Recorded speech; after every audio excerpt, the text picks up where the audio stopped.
జిల్లాలో వాతావరణం మారిపోయింది. ఎండలతో అల్లాడిపోయిన ప్రజలకు కొంత ఉపశమనం లభించింది. విజయవాడలో భారీ వర్షం పడుతోంది. ఉరుములు మెరుపులతో కూడిన వర్షం కురుస్తోంది. పలు ప్రాంతాల్లో విద్యుత్ సరఫరాకు అంతరాయం కలిగింది. ఏలూరు జిల్లాలోని ఏజెన్సీతో సహా ఏపీలో పలుచోట్ల ఒక్కసారిగా మారిన వాతావరణంతో ఉరుములు మెరుపులతో పడుతున్న వర్షంతో జనం ఊపిరి పీల్చుకున్నారు. విశాఖ, అల్లూరి, ఉభయ గోదావరి జిల్లాలో భారీ వర్షాలు కురుస్తున్నాయి. కృష్ణా, గుంటూరు, ప్రకాశం, బాపట్ల జిల్లాల్లో వర్షాలతో పలు ప్రాంతాల్లో పిడుగులు పడే అవకాశం ఉంది అన్న విపత్తుల నిర్వహణ శాఖ హెచ్చరించింది.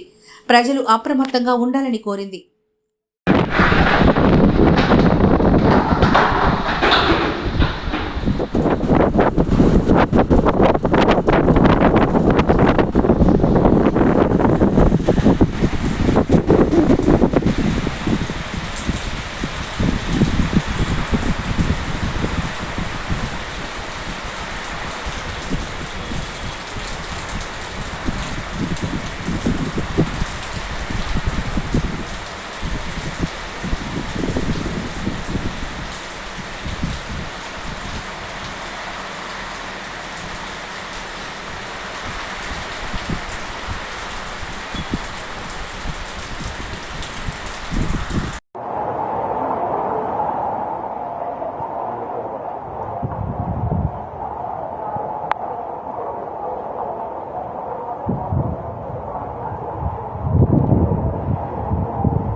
హిమాలయ పబ్లిక్ స్కూల్ ఈ 2025 సంవత్సరంకు గాను ఎస్ఎస్సి పరీక్షా ఫలితాల్లో హిమాలయ విద్యార్థులు విజయ దుందుభి మోగించారు. అత్యున్నత మార్కులు సాధించిన మా విద్యార్థులు S D Hajira Maheen 593, G Purandeswari 591, B Joshua 591, T Akanksha 591, B Deekshitha 591.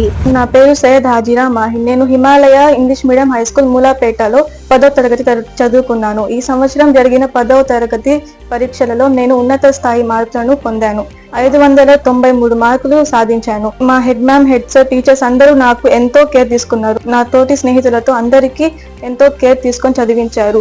ఈ Himalaya English medium high school formula for success. మా బ్రాంచ్లు మూలాపేట, నవాపేట, హర్నాథ్పురం.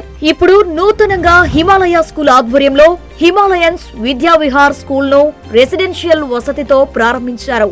మైపాడు రోడ్డు, నవలాకుల తోట, నెల్లూరు.